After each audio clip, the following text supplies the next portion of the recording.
Let's start with an uncomfortable truth. Most gardeners fight compacted soil the wrong way.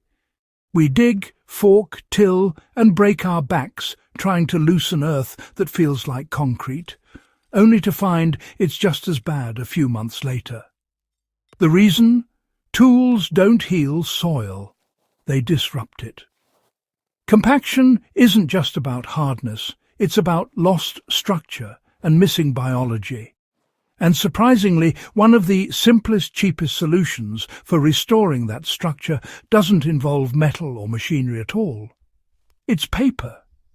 Yes, plain paper layers, the same kind you'd throw in the recycling bin, can heal compact soil faster and more effectively than any tool.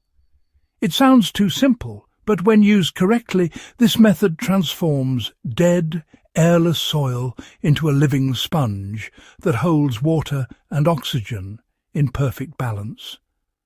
Let's unpack why it works, how to apply it correctly, and what ratios and techniques make it outperform mechanical aeration. The real cause of compaction is biological collapse, not lack of tilling. Most gardeners assume compact soil is purely a mechanical problem. Too much weight, too little drainage, not enough tilling. But true compaction begins when the living web of roots, fungi and microbes breaks down. Without that biological scaffolding, the fine mineral particles, especially clay, pack tightly together, leaving no air gaps for roots to breathe. When we attack the problem with tools, we only break up the top few inches temporarily. Within weeks, rainfall and gravity press it all back together, often worse than before. That's why wartime and post-war gardeners, especially in Europe and Japan, began experimenting with biological layering instead of digging.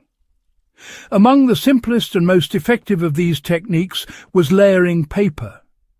Paper acts as both a biological stimulant and a physical regulator, encouraging fungi, worms, and microbes to rebuild structure from the top down. When paper decomposes, it doesn't just vanish, it transforms. Cellulose fibers break down slowly, encouraging the growth of white rot fungi and saprophytic bacteria, both critical for rebuilding soil aggregates. Unlike fast-decaying organic matter like grass clippings, paper decomposes steadily, giving microorganisms time to create stable channels and humus particles. Here's how the mechanism works. When you lay down 2 to 4 layers of plain, non-glossy paper, or 1 layer of cardboard, directly over compact soil, it traps moisture beneath while allowing limited oxygen exchange. This moist microclimate awakens dormant soil life.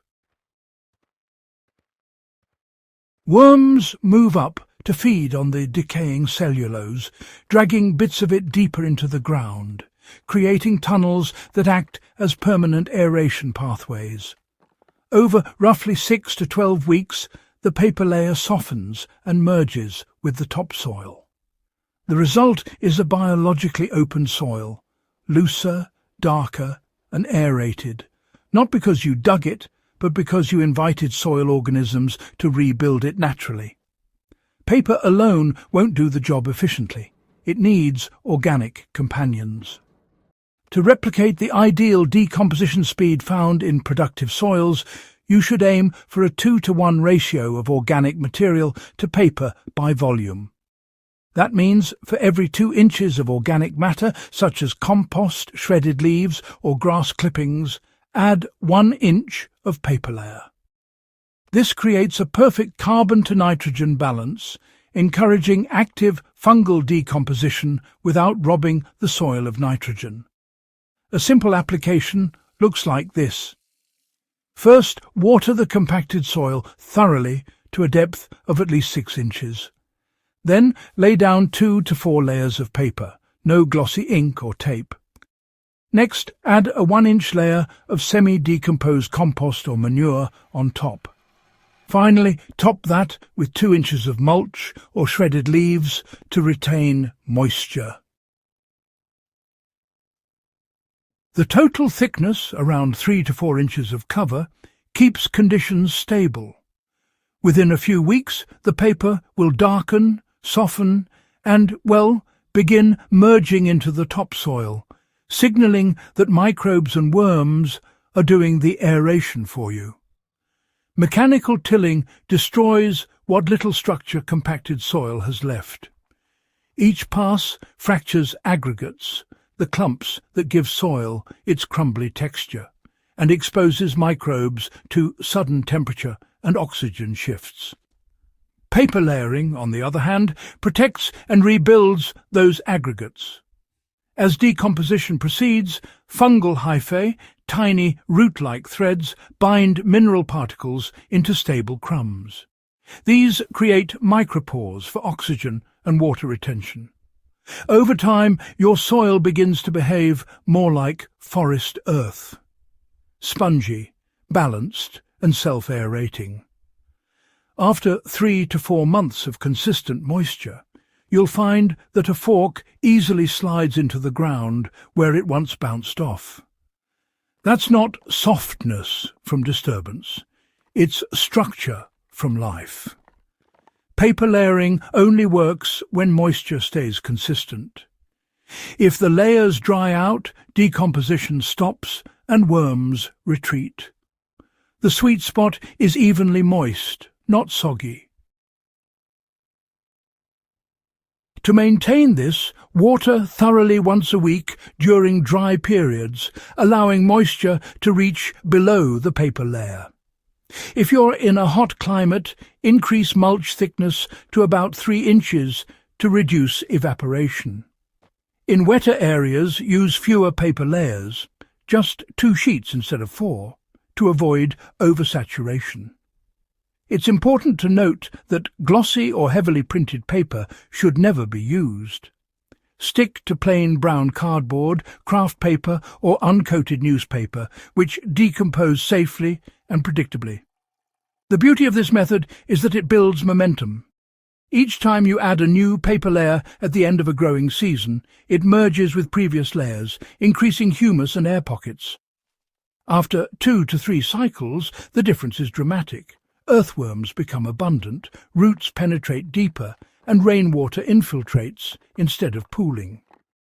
You can even integrate this approach with planting by making small holes through the paper to insert seedlings directly. As roots grow, they follow the decomposing channels downward, aerating the soil even more. Tools provide temporary relief, but accelerate the very problem they're meant to fix.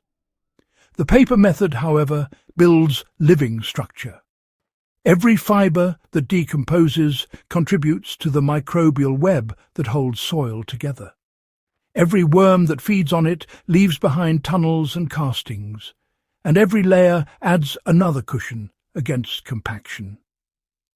Within a single growing season, compacted soil treated with the paper layering method consistently shows better water infiltration, higher microbial counts, and stronger root growth than mechanically loosened soil. The difference is biological durability versus mechanical disruption. You don't need fancy tools or endless tilling to restore compacted soil. You need patience, biology, and a few layers of paper. Apply it once or twice a year, maintain moisture, and pair it with compost and mulch in a 2-to-1 ratio. Let worms and fungi do what machines can't. Rebuild soil from the ground up. So the next time your spade hits resistance, skip the effort. Grab some paper instead. If you found this guide helpful, subscribe to Hydro Haven for more proven, science-based gardening methods that work with nature, not against it. Share this video with a fellow gardener battling compact soil and help spread this forgotten, paper-powered secret that heals the earth faster than any tool ever could.